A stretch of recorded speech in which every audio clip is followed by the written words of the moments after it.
We are here in Alice Springs for the AGES conference, and I'm very excited. We're talking with the big boss from Plutonic Limited. We've got Kris Butera with us. How are you going, Kris? Awesome, Jess. How are you?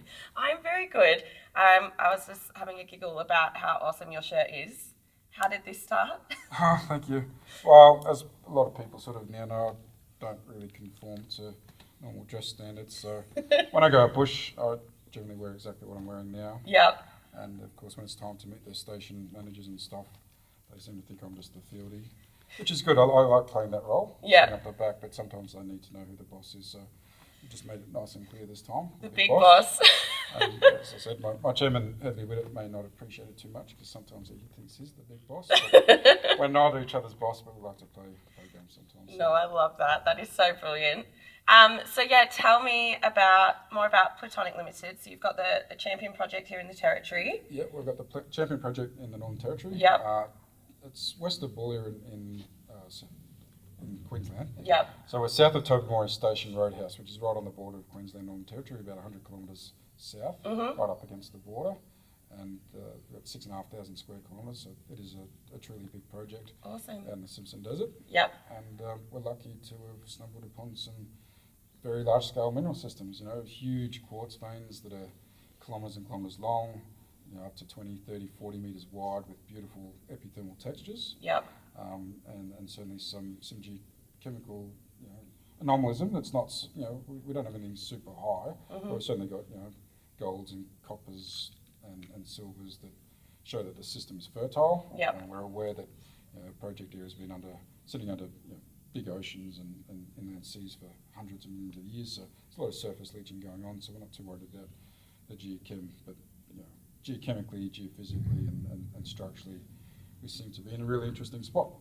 Big outcropping systems, and we look forward to our first drill program, hopefully in a few months' time. That's exciting. Yeah, so we're looking for big systems. That's what the premise of. Yeah, hypergiants. Hypergiants. So supergiants, I think, there is a table of what these things are worth. But giants would be the equivalent of about 13 million ounces of gold. Supergiants, 132 million ounces, so an order of magnitude larger. And I don't think that we could say we're looking for 1.3 billion ounce systems. It's a bit extreme, but hypergiants just suggesting that we're perhaps in the 200 million ounce gold equivalent range over our sort of camp scale system, basically. So, and then it's interesting geology. Like, it's not something that anyone expected. So I think that the Geological Survey of Northern Territory is pretty keen to see some of the rocks. I thought someone should pass them around, actually. Yes, I'd love to see. We'll have to get a selfie later and a nice close-up shot of your pet rocks. Yeah, that'd be good. Some nice rocks. So, we've been out there for a few years now, ready to drill after a lot of work. We've actually spent a fair bit of money, and we're an unlisted public company. But thanks to Lion Selection Group and some of our other shareholders, we've never had a problem with funding. And hopefully we're either at discovery stage with the drilling, or seeing the signs that we need to see to vector in towards the mineralisation later this year. So very exciting. What are some of your favourite exploration techniques when trying to look for things like this? Well, we've used a few things that I guess are a little bit novel. So over the last year we used geomechanical modelling with a group called GMEX, or John McClellan in North Queensland, and that's just numerically modelling the likely stress and strain regime for the project. And that's really interesting because it suggests that the main compressional phase is consistent with that of the Tasmanites and not of the Alice Springs orogeny, which is what has previously been thought as the control in the structural evolution, I guess, of the project. So basically inferring that potentially our system, which again epithermals and potential porphyries, which is unlike anything else in the Northern Territory, potentially related to the orogenesis of Eastern Australia, i.e. similar to the Macquarie Arc, or somehow genetically related to the same processes. No, that's awesome. And how do you find doing business in the Northern Territory? I think it's great. I've really enjoyed it, like in terms of dealing with the Department of Natural Resources, the NTGS. Everything's been good. The whole process is easy. One of the concerns I've had recently is an overwhelmingly large quote for a very small cultural heritage clearance. to the point where discussions need to be made and structural things need to change around that. So how have you found trying to stay, put yourself separate from the rest of the pack with raising money and, how getting investors on board?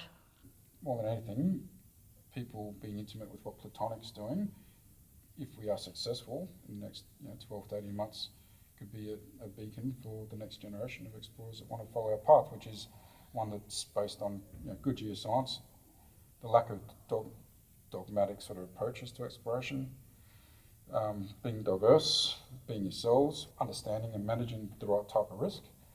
It's decision making, and I think you just have to be passionate about being out in the dust and dirt and flies and stuff like that. That's what sort of makes it fun. But hopefully, the rewards are there. There are strong declining rates of major discoveries. We can all see that. But no one's really changed anything they've done for the last 20 or 30 years, really. Yep. There's been a little bit of innovation and stuff like that. But, a lot of big deposits were discovered in the golden days of the 60s, 70s. But they operated completely different culturally, organisations, to what they do now. Yeah. So if we can pull that back to how that was, people like to complain about bureaucracy. Things like that, they don't help. But ultimately, we've got to take responsibility for just losing, our grip on the art of exploration. Yeah. And it is art. It's as much art and creativity as it is science. Yeah. And when people start to realise it's not just science, they might actually start finding things. Yeah.